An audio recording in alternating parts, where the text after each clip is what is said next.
పుటాకార దర్పణాలు లేదా కేవ్, గుర్తుపెట్టుకోండి, కేవ్ అనగా గుహ. గుహ అంటే ఎలా ఉంటుంది? ఇలా ఉంటుంది. దీన్ని తిరిగేస్తే కాన్కేవ్, కాన్వెక్స్ అనగా కుంభం. కుంభం అంటే బాగా పొడుచుకొచ్చినటువంటి పొట్టను కుంభం అంటారు కదా, అట్లాగా. Very very important. ఎందుకు ఎగ్జాంపుల్ చెబుతున్నాను గుర్తుపెట్టుకుని ఎగ్జామ్ హాల్లో కన్ఫ్యూజ్ అవ్వకూడదు. కుంభాకార మరియు పుటాకార దర్పణాలు. కుంభాకార దర్పణాలు వస్తువులను వాస్తవంగా ఉన్నటువంటి ప్రదేశం కన్నా దగ్గరగా చూపడానికి ఉపయోగించే దర్పణాలను కుంభాకార దర్పణాలని, అవి వాస్తవంగా ఉన్నటువంటి ప్రాంతం కన్నా ఎక్కువ దూరంలోకి చూపించడానికి ఉపయోగించే దర్పణాలను పుటాకార దర్పణాలు అని అంటారు. Very very important. మరి వీటిని ఏ ఏ సందర్భాలలో ఎలా ఎలా ఉపయోగిస్తారు? పుటాకార దర్పణాలు మరియు పుటాకార దర్పణాలను ఏ సందర్భంలో ఉపయోగిస్తాము? కుంభాకార దర్పణాలు. వాస్తవానికి పుటాకార దర్పణాలను వాస్తవ ప్రతిబింబం కన్నా పెద్ద ప్రతిబింబాన్ని ఏర్పరచాలనుకున్నప్పుడు, వాస్తవ ప్రతిబింబం కన్నా పెద్ద ప్రతిబింబం కనిపించాలనుకోండి, ఇలా ఉన్నటువంటి పుటాకార దర్పణాలను ఉపయోగిస్తారు. వాస్తవంగా ఉన్నటువంటి ప్రతిబింబం యాంప్లిఫై చేయడానికి లేదా మ్యాక్సిమం చేయడానికి లేదా దాన్ని ఎక్కువ మొత్తంలో చూపించడానికి, ఫర్ ఎగ్జాంపుల్ మీరు ఈఎన్టీ వైద్య నిపుణుని దగ్గరికి వెళ్ళారనుకోండి, ఇయర్ నోస్ థ్రోట్ డాక్టర్ దగ్గరికి వెళ్ళారు. వెళ్ళగానే ఆ డాక్టర్ మీ సమస్యను వింటూ అతను ఒక అద్దాన్ని సరి చేసుకుంటాడు తలపైకి. ఎటువంటి దర్పణాన్ని ఉపయోగిస్తాడు? పుటాకార దర్పణాన్ని ఉపయోగిస్తాడు. ఈఎన్టీ వైద్య నిపుణుని చెవిలోకి లేదా నీ అంగిలిలోకి లేదా నోటిలోకి గమనించేటప్పుడు నీ లోపల భాగాల్లో ఉన్నటువంటి భాగాలు పెద్దగా యాంప్లిఫై అయ్యి కనపడాలి కదా. అంటే చిన్నగా ఉన్నటువంటి వస్తువులను పెద్దగా చేయటానికి ఉపయోగించే దర్పణాలను పుటాకార దర్పణాలు అని అంటారు. వీటిని హైపర్మెట్రోపియా లేదా లాంగ్ సైటెడ్నెస్లో ఉపయోగిస్తారు. దీర్ఘదృష్టి అంటే దీర్ఘదృష్టి వెరీ వెరీ ఇంపార్టెంట్. దీర్ఘదృష్టి, మీరు కన్ఫ్యూజ్ అవ్వద్దు, జాగ్రత్త వినండి. దీర్ఘదృష్టి అనగా దూరంగా ఉన్నటువంటి వస్తువులను చూడలేనటువంటి పరిస్థితి. దీనిలో కూడా ప్రతిబింబం పుటాకారంగానే ఏర్పడుతుంది. సరే, దీనిలో కూడా ప్రతిబింబం కుంభాకారంగా ఏర్పడుతుంది. దీనిలో ప్రతిబింబం కుంభాకారంగా ఏర్పడుతుంది. ఈ కుంభాకారంగా ఏర్పడినటువంటి ప్రతిబింబాన్ని న్యూట్రల్ చేయడానికి ఉపయోగించే దర్పణం ఈ భాగం అనుకోండి. ఇది వాస్తవానికి మిర్రర్, అంటే ఇది ప్రతిబింబం ఏర్పడినటువంటి, ఇది ప్రతిబింబం. ఇది ఈ భాగమేమో మనం ఉపయోగించినటువంటి గ్లాస్. లేకపోతే shaded portion is the glass అనుకున్నాం. అలా అడ్డగీతలు గీసింది లెన్స్ లేదా గ్లాస్ అనుకున్నాం.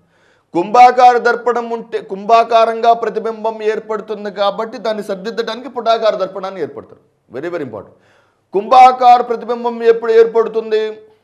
దీర్ఘదృష్టిలో, అంటే దగ్గరగా ఉన్నటువంటి వస్తువులను చూడలేక దూరంగా ఉన్నటువంటి వస్తువులను చూడగలిగే పరిస్థితిని దీర్ఘదృష్టి అని చెప్పుకున్నాము. ఈ సందర్భంలో దీనిని దీర్ఘదృష్టి లేదా హైపర్మెట్రోపియా, దీర్ఘదృష్టి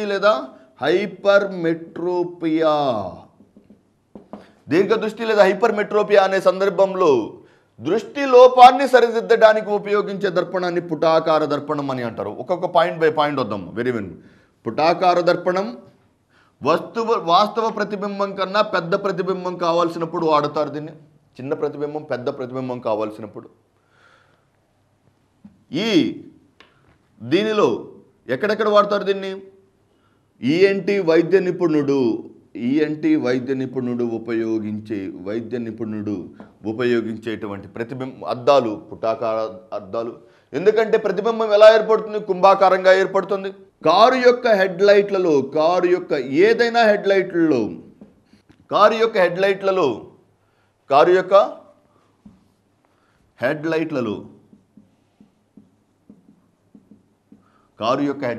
ఉపయోగించేటువంటి దర్పణాలను పుటాకార దర్పణం అని అంటారు.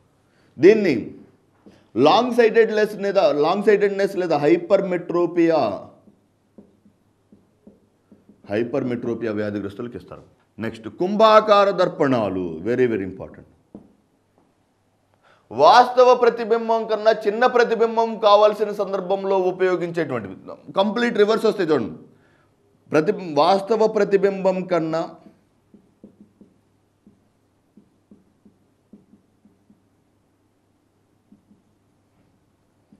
చిన్న ప్రతిబింబం కావలసిన సందర్భంలో కుంభాకార దర్పణాలను ఉపయోగిస్తారు.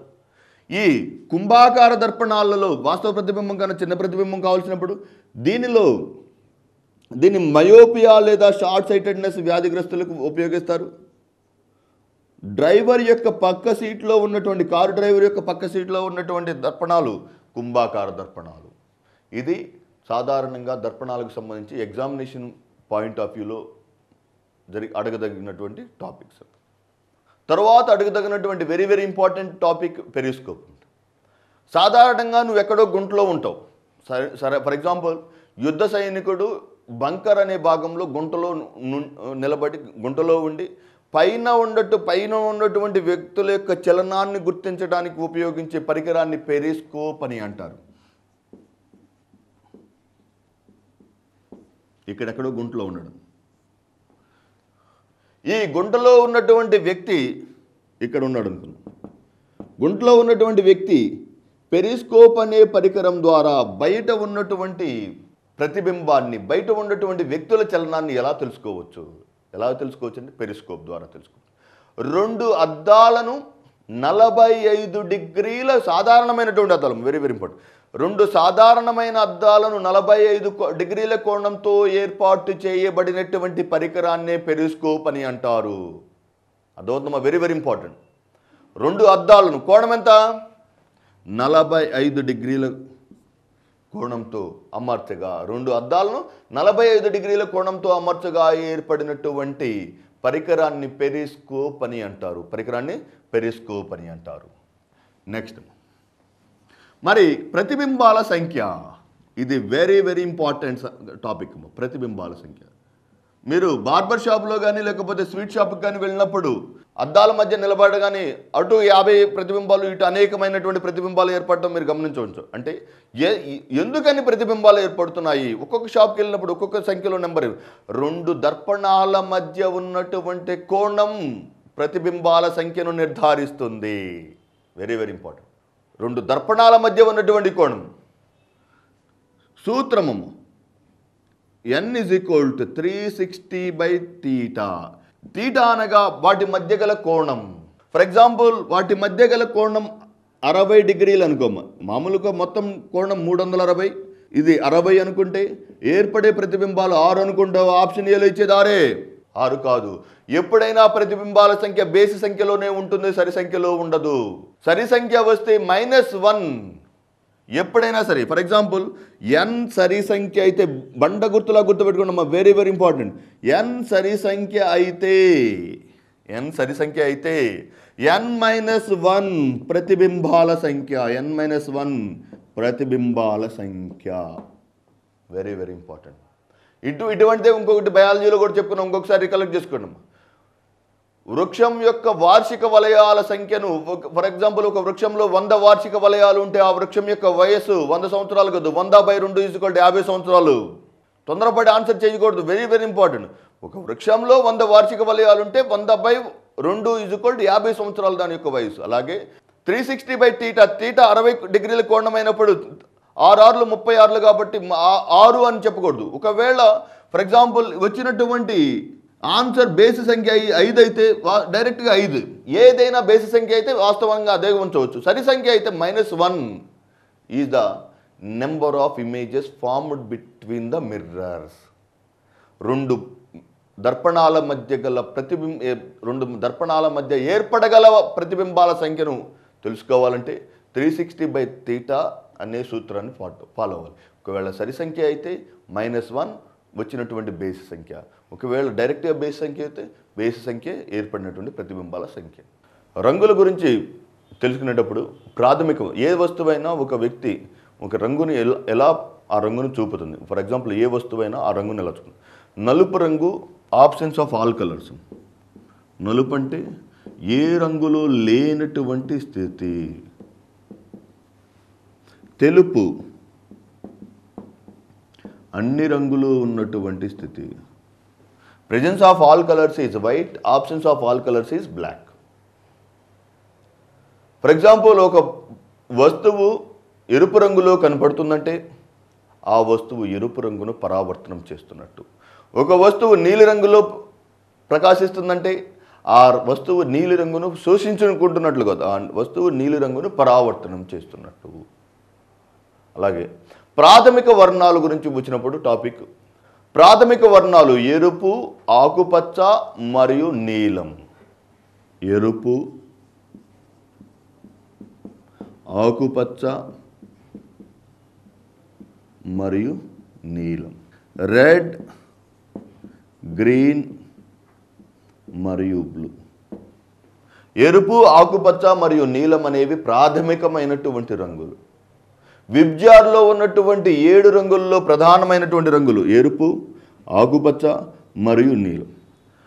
ఇక్కడ మీరు గమనించాల్సింది ఏంటంటే ఏ 2 ప్రాథమిక రంగులను కలిపిన నలుపు రంగు వస్తుంది? ఎరుపు మరియు ఆకుపచ్చ నలుపు రంగునిస్తాయి, ఆకుపచ్చ మరియు నీలం నలుపు రంగునిస్తాయి, ఆకుపచ్చ మరియు ఎరుపు నలుపు రంగునిస్తాయి. ప్రాథమిక రంగులు అంటే ఎగ్జామినర్ మిమ్మల్ని జంబుల్ చేసి అడగవచ్చు. ఫర్ ఎగ్జాంపుల్, నువ్వు ఆకుపచ్చ రంగు కళ్ళద్దాలను ధరించేయి, ఎరుపు వస్తువును చూసినప్పుడు ఎరుపు రంగు వస్తువు ఏ రంగులో కనపడుతుంది? ఎరుపు మరియు ఆకుపచ్చ కలిపితే ఏమొస్తుందని చెప్పుకున్నాం? నలుపు. Very very important. Okay, next lasers. Lasers నుంచి పర్సనల్గా చాలా నేర్చుకోవచ్చు. కాంతికి లేజర్లకు ఉన్నటువంటి ప్రధానమైన వ్యత్యాసాన్ని మీరు గమనించి కాంతికి మరియు లేజర్కి ఉన్నటువంటి ప్రధాన వ్యత్యాసాన్ని మీరు గమనిస్తే, కాంతిలో తరంగ దైర్ఘ్యం ఎక్కువగా ఉండటం వలన ఫ్రీక్వెన్సీ తగ్గుతుంది. కాంతిలో తరంగ దైర్ఘ్యం ఎక్కువగా ఉంటుంది, తద్వారా అది ప్రయాణించేటువంటి దూరం తక్కువగా ఉంటుంది, తద్వారా దాని యొక్క తీవ్రత తక్కువగా ఉంటుంది. Frequency is always inversely proportionate to the wave length. తరంగ దైర్ఘ్యం తక్కువగా ఉంటే తీవ్రత లేదా ఫ్రీక్వెన్సీ ఎక్కువగాను. ఫర్ ఎగ్జాంపుల్ చూడండి, కాంతి. లేజర్ల యొక్క తరంగ దైర్ఘ్యం తక్కువగా ఉంటుంది. తరంగ దైర్ఘ్యం తక్కువగా ఉంటుంది కాబట్టి ఫ్రీక్వెన్సీ అధికంగా ఉంటుంది. తరంగ దైర్ఘ్యం తక్కువ, తద్వారా ఫ్రీక్వెన్సీ ఏమవుతుంది? ఎక్కువ ఉంటుంది. కాబట్టి ఎక్కువ దూరం ప్రయాణించగలుగుతుంది, కనుక ఎక్కువ దూరం ప్రయాణించగలుగుతుంది. అదే కాంతిలో మీరు గమనించేస్తే తరంగ దైర్ఘ్యం ఎక్కువగా ఉంటుంది. తరంగ దైర్ఘ్యం ఎక్కువగా ఉంటుంది. దీనిలో తరంగ దైర్ఘ్యం తక్కువగా ఉంటూ తరంగ దైర్ఘ్యం తక్కువగా ఉంటుంది కనుక ఫ్రీక్వెన్సీ చాలా దూరం ప్రయాణిస్తుంది.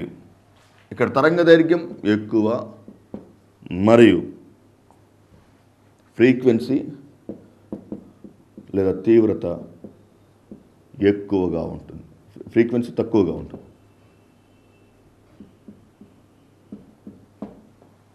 లేజర్ల యొక్క అనువర్తనాలు చాలా అనువర్తనాలు గలవు. ఫర్ ఎగ్జాంపుల్, క్యాటరాక్ట్ లేదా లాసిక్ సర్జరీలో దృష్టి లోపాన్ని సరిదిద్దడానికి కానీ, మరియు ఒక పదార్థం లేదా ఒక ఫ్యాక్టరీలో ఉన్నటువంటి అతిపెద్ద భాగంలో ఎక్కడైనా వెంట్రుక వాసిలో ఉన్నటువంటి భాగాలను తెలుసుకోవటానికి, లోపాలను, ఎక్కడైనా పెద్ద యంత్రాల్లో ఉన్నటువంటి చిన్న లోపాలను సైతం మనిషి దూరి గుర్తించలేనటువంటి ప్రాంతాలలో కూడా సమస్యలను గుర్తించడానికి దోహదం చేసే పదార్థాలు లేజర్స్. నెంబర్ 3, పదార్థాలలో ఉన్నటువంటి అణువుల చలనమైనటువంటి బ్రౌనియన్ చలనాన్ని గుర్తించడానికి, అంటే అణువుల యొక్క ప్రసరణ ఎలా జరుగుతుంది అనే బ్రౌనియన్ చలనాన్ని గుర్తించడానికి, కాంపాక్ట్ డిస్క్ లేజర్ సీడీలు రీడ్ చేయడానికి లేదా సీడీలను కాపీ చేయడానికి, మీరు బార్కోడ్ను రైట్ చేయడానికి, బార్కోడ్ను రీడ్ చేయడానికి, మీరు ఏదైనా ఫ్యాన్సీ షాప్ కానీ లేదా ఏదైనా షాపింగ్ మాల్కి వెళ్ళినప్పుడు మీరు కొన్నటువంటి వస్తువుపై ఉన్నటువంటి నిలువు గీతల యొక్క సంకేతాలను గుర్తించడానికి ఈ లేజర్లను ఉపయోగిస్తారు.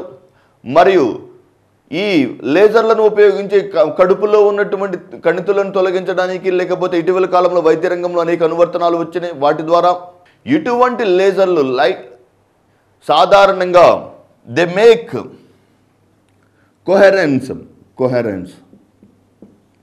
అంటే అవి ప్రయాణించే మార్గంలో చాలా తక్కువగా ప్రభావితం అవుతాయి. అవి ఏ యానకం గుండా అయితే ప్రయాణిస్తాయో, లేకపోతే ఏ పదార్థం గుండా అయితే ప్రయాణిస్తాయో